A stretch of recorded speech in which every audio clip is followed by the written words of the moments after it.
پہاڑی زبان میں اپڈیٹ سنیے۔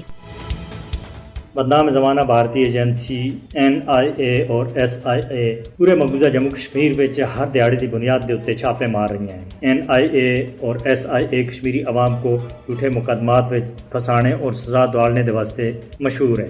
NIA اور SIA مقبوضہ جموں کشمیر وچ حریت رہنماواں، انسانی حقوق دے کارکناں، صحافیاں اور ادھر تک کہ عام لوکاں دے گھراں دے اتنے اکثر چھاپے مار دیے ہیں۔ بدنام زمانہ NIA اور پولیس دے اسپیشل انویسٹیگیشن یونٹ SIU سن مڑوا علاقے وچ ایک حریت کارکن ریاض احمد دے گھر دے اتنے چھاپے مار کے اس دوران نہ صرف حریت کارکن دے گھر والوں کو پریشان کیتا ہے بلکہ گھر وچ موجود کچھ اہم دستاویزات بھی نال کہن گئے۔ بھارت اپنی ان بدنام زمانہ ایجنسیاں NIA اور SIA کو کشمیری عوام کو دبانے اور تحریک آزادی تھیں دور رکھنے دے واسطے بطور ہتھیار استعمال کر رہا ہے۔ حق خود ارادیت کی جدوجہد دے عزم دے اتے کاربند آزادی پسند کشمیری عوام دے خلاف سخت قوانین اور جھوٹے الزامات کے تحت مقدمے درج کیتے جاندے ہیں۔ پھر انہوں کو اپنی من پسند عدالتاں تھیں سزا دوال کے کئی سالوں تک بھارتی جیلاں اور عقوبت خانہ دے اندر سا دیتی جاندی ہے۔ حریت رہنماواں سمیت سینکڑا کشمیری اس وقت بھارتی جیلاں میں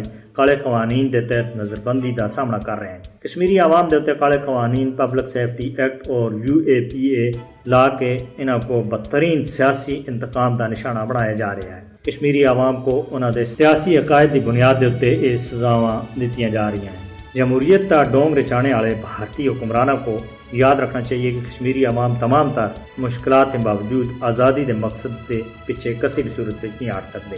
انسانی حقوق کی عالمی تنظیموں کو مقبوضہ جموں کشمیر میں بھارتی فوجیاں کے ہاتھوں غیر قانونی گرفتاریاں کا نوٹس کرنا چاہیے۔ بھارت کشمیری عوام کے خلاف مختلف ہیلے بہانہ تھیں بنیاد کے اتنے جس بربریت کا مظاہرہ کر رہا ہے، اس نے نہ صرف اس کو لگام دینے کی ضرورت ہے بلکہ کشمیری عوام کو اس بھارتی درندگی اور سفاکیت سے روکنا عالمی برادری کا فرض بنتا ہے۔